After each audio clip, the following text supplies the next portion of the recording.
How are you people doing? Today on the occasion of Guru Purnima, I offer my respects and my namaskarams to the Buddha and the entire lineage of Gurus who have brought forth pure Dhamma to us.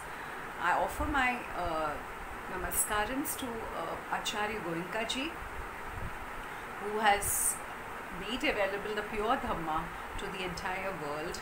I also offer my obeisances to all the living Gurus, my parents, who have really brought me till this level so that I can, convey whatever it is, whatever are the thoughts of the Buddha to all of you. It so happened 25 centuries back, during the Buddha's times, there was a Brahmin couple who were very poor, and it so happened that they just had one outer garment between them. That is why they were known as Ekasataka, that is only one outer garment. The wife would go in the morning with the outer garment and listen to the Buddha, and the evening session was attended by the husband, who used to go and listen to the discourse of the Buddha. It so happened that once the Buddha gave a discourse, and the Brahmin was so suffused with happiness that he wanted to donate his outer garment to the Buddha.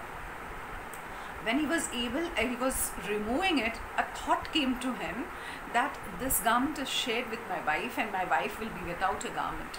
So he just kept it back, and he kept thinking about it during the first watch of the night. During the second watch of the night also he thought about it, but he was unable to remove the thought that his wife would need the garment. In the third watch of the night, he was thinking to himself, if I do this, I would actually take rebirth in the 4 realms in the Apaya Loka, which is the realms of the demons. So he said, no, I am going to donate it anyhow. So he donated it to the Buddha, and he said, I have won, I have won, I have won 3 times, and donated it. And King Pasendi was among the people who were there in the audience when this incident happened, and he asked his courtiers to go and find out what exactly made this person talk like this or exclaim like this. So he came to know about the situation of the Brahmin, and he donated a piece of cloth to the Brahmin. Now this Brahmin decided to himself, no, I will donate even this piece of cloth to the Buddha. So then King Pasendi, on seeing his generosity, gave him 2 pieces of cloth. So again, the Brahmin kept one for himself and donated one to the Buddha. Every time it would so happen that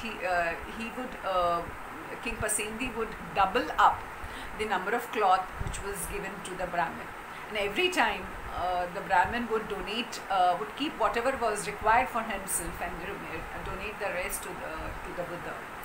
And when he received 32 pieces of cloth from King Pasendi, he kept 2 for himself and donated 30 to the Buddha.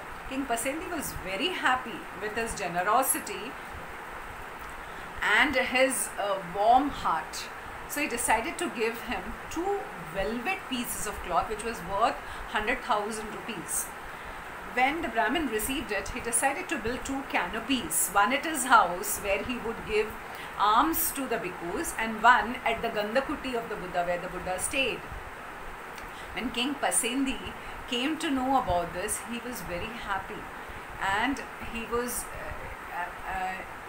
he decided to give a lot of donations to the Brahmins, which was known as Chatukka, 7 kinds and 4s, that is Sabba Chatukka. So he gave him 4 elephants, 4 horses. Those times there were slaves also.